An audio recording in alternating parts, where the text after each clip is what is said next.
एक बार की बात है। एक गांव में एक बूढ़ा आदमी रहता था। वो बूढ़ा आदमी अपने बेटे से बहुत परेशान था, क्योंकि उसका बेटा बहुत ही नालायक था, कामचोर था। वो कोई काम नहीं करता था और बस गांव में इधर से उधर घूमा करता था। तो एक दिन उस बूढ़े आदमी ने अपने बेटे को सबक सिखाने का सोचा। उसने अपने बेटे को अपने पास बुलाया और उससे कहा कि बेटा, घर के अंदर अलमारी में एक घड़ी रखी हुई है, तुम उसे निकाल कर लाओ। लड़का घर के अंदर गया और उस घड़ी को बाहर निकाल कर लाया। फिर उसके पिता ने उससे कहा कि अब तुम एक काम करो, इस घड़ी को अपने साथ बाजार में लेकर जाओ और जितने लोग भी तुम्हें मिलेंगे सबसे तुम इस घड़ी की कीमत पूछ कर आना।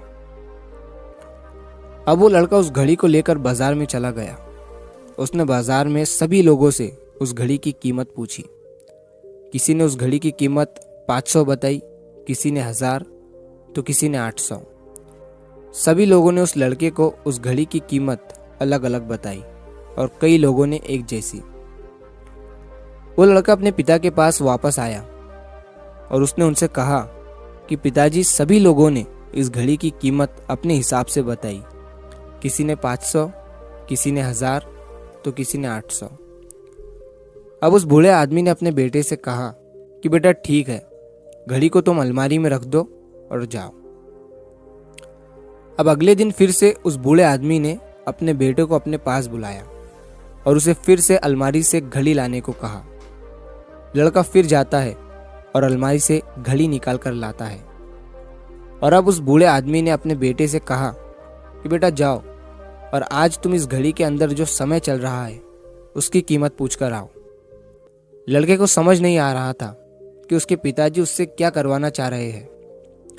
वो दुखी मन से फिर से घड़ी को लेकर बाजार में चला जाता है और सभी लोगों से उस घड़ी के अंदर जो समय चल रहा था उसकी कीमत पूछता है। लोगों को लगता है कि इस लड़के की मानसिक स्थिति ठीक नहीं है। कल ये घड़ी की कीमत पूछने आया था और आज समय की। बहुत से लोगों ने उसे भगा दिया और कुछ लोग उस पर हंसने लगे।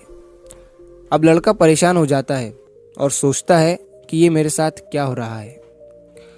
तभी वो आखिरी बार एक बूढ़े आदमी की दुकान पर जाता है। वो बूढ़ा आदमी बहुत व्यस्त था। वो लड़के का सवाल सुनते ही समझ गया कि लड़का उससे क्या पूछना चाह रहा है। उस बूढ़े आदमी ने अपना कुछ समय निकालकर लड़के से कहा, बेटा, ये जो समय है ना, जिसकी तुम कीमत पूछ रहे हो, इसकी कोई कीमत नहीं लगा सकता है। तुम करोड़ों रुपए देकर भी अपनी